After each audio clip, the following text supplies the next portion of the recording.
Hello, hello. So, first, I was going to interview another student from my class, but everyone is out of town for the 4th already. So, I thought nobody else better than my mother, who's one of the greatest teachers that I know, and to discuss my takeaways from this class. So, we're having a conversation today. Mom, you want to introduce yourself? My name is Kathleen Schaefer, and I taught 35 years at Allentown School District, and it's an inner city school.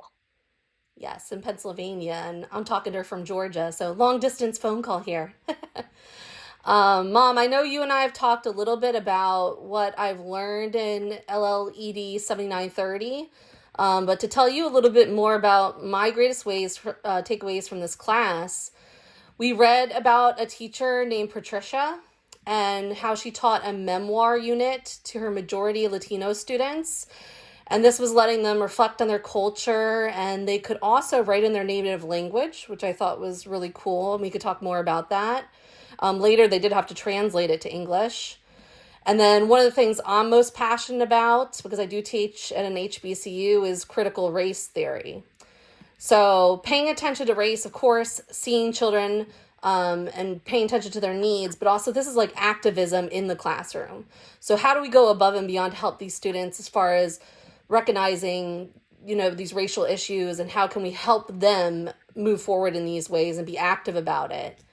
And then my other one is the sociocultural theory. This is about learning about culture through social practice. And I know you've experienced all these things in your classroom, those 35 years. But I just want to talk about, what does that look like in actually the teaching atmosphere when we put these theories into action, and also helping students, because we did a lot of literary readings, led a lot of books for middle schoolers, focusing on Cuban, Mexican, a lot of Latino communities. So first, do you want to share about the population when you were teaching? What was that like, the majority of students? I taught all 35 years at the same elementary school in Allentown, which was down in the city, and it was extremely inner city clientele. There was 9% white at our school, majority Latino, but we also had Arabic, Asian, and Russian, believe it or not. So it was a vast melting pot that I reached. Okay. And as you know, I currently teach at an HBCU where we're over 80% Black or African American population. And we do have a lot of Latino students as well. So when I mention those different theories and just thinking of your experience in the classroom, how do you see that playing out, or what are your thoughts on helping best reach these students? It's very important that we reach these students, especially when they come with a language barrier. A lot of our Latino and Arabic students came with no English. So that was a huge mountain to climb. We had a huge ESOL program. We were fortunate enough to have 3 full-time ESOL teachers, and then we had 6 paras because of our vast melting pot population. Anytime that we sent home papers or newsletters or principal notes or anything, we had each one of them translated on the back into Arabic and into Spanish so that we could keep in contact with the parents. When a student came with no English, I always tried to make sure there was a child sitting near them that they could partner with if they had questions, or if they didn't understand something, that the student could translate for them. Because we had so many students that were bilingual, it was very easy to implement that part. When it came to conferences, I took 3 years of Spanish, which was helpful, but I was not able to translate everything. So there was always a translator that would come into the conference. I also, during the summertime, we had summer school, and I did a week-long seminar for parents, just for a week, 9 to 12. And I had a translator with me that we tried to show them things that they could do over the summertime that would help the education continue. For example, I taught one day of cooking lessons and showed them how measuring things could help with math and measurement. And then we taught them things that they could do at home to help with reading. One day we made ice cream in a bag, and the parents loved that.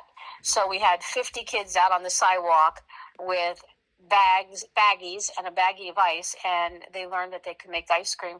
And actually, one of the parents was featured later on. I found out she was excited to show me in the paper making ice cream with her kids on the 4th of July, which was pretty cool. It was also very important to make sure the parents felt comfortable coming in, because they didn't speak English. They were very shy about coming in, and they felt inadequate at times. So we wanted to make sure they knew that we had people that could translate. We made sure that they were, when we had our PTA, we made sure that they had positions in the school carnival and the school store and other school activities, so that they knew they were welcome. With the students, I had to be very careful, because I had a student too that participates in Ramadan. So she would fast in 2nd grade. She would fast from sun up to sundown. So I had to make sure I made accommodations for religious beliefs also with their nationality. So I gave up my lunch that week and made sure she didn't have to go to the cafeteria. Other things that came into play, like at Christmas time, a lot of the different countries have traditions. Kwanzaa, students from Latino countries. And so we did a Christmas around the world, and every day we spent a half hour discussing and doing things that match that country.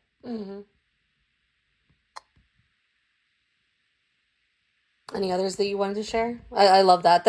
Those are some of the actions that we talk about making. And I was thinking while you were speaking, because mine is a little different, because I'm teaching 1st and 2nd year college students.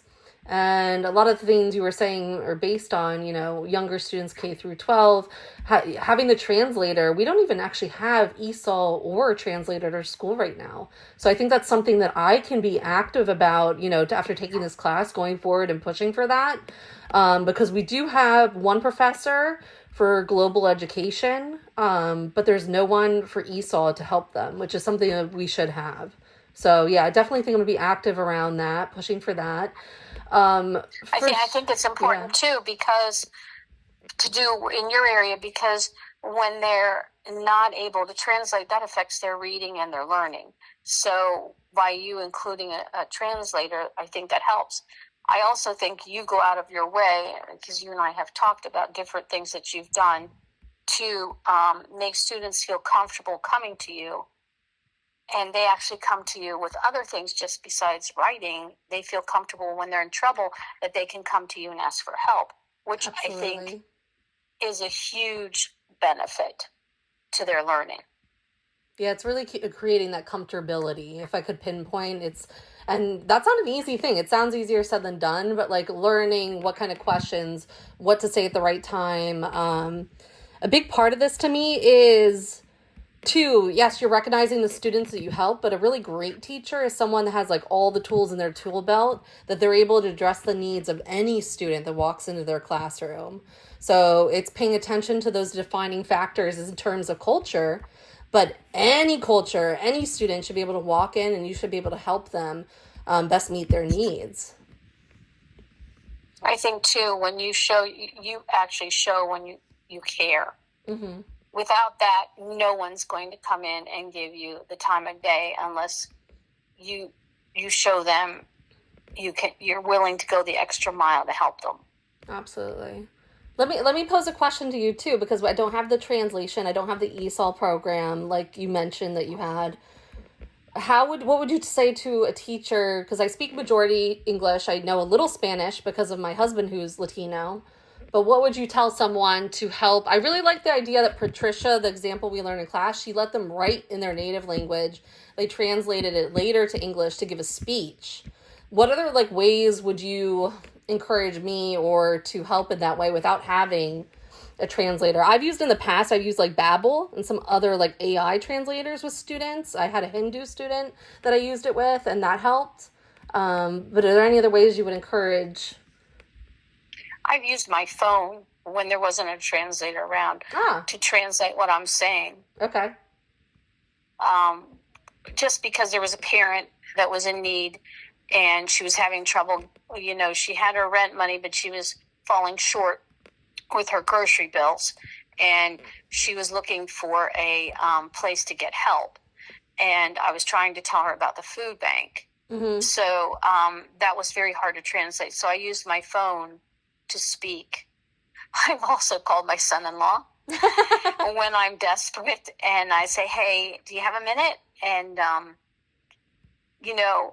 he introduces himself, and when I'm really like, there's something, I'm really trying to get across, that I've called and said, "Okay, can you translate this for me?" And the parents get very excited because I do go the extra mile. I don't give up. Right. And if my phone doesn't work and there's no translator around, I've used other parents to translate for me. Right.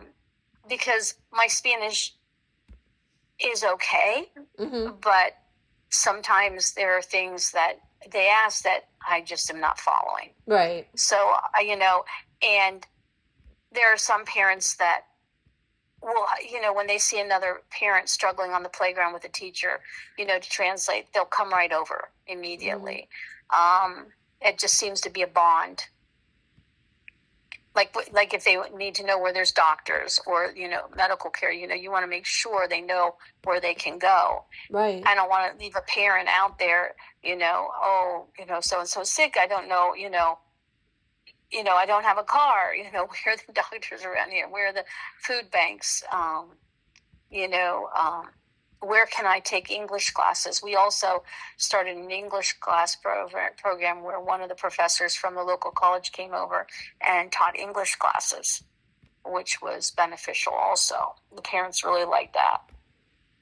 Yeah, after taking this class and thinking about it more, I've always been active in that way, like you said, going above and beyond, but it needs to be a group effort.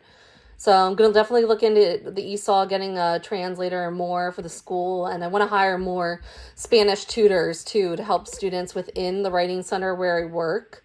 Those are my takeaways, because it's great to have these theories and understand them, and they're always at the top of my mind now going forward. But how do we practice them? How do we show up? You're right. It's actually taking that extra step. Group effort. It can't just be one teacher. We need to show up together to make real change.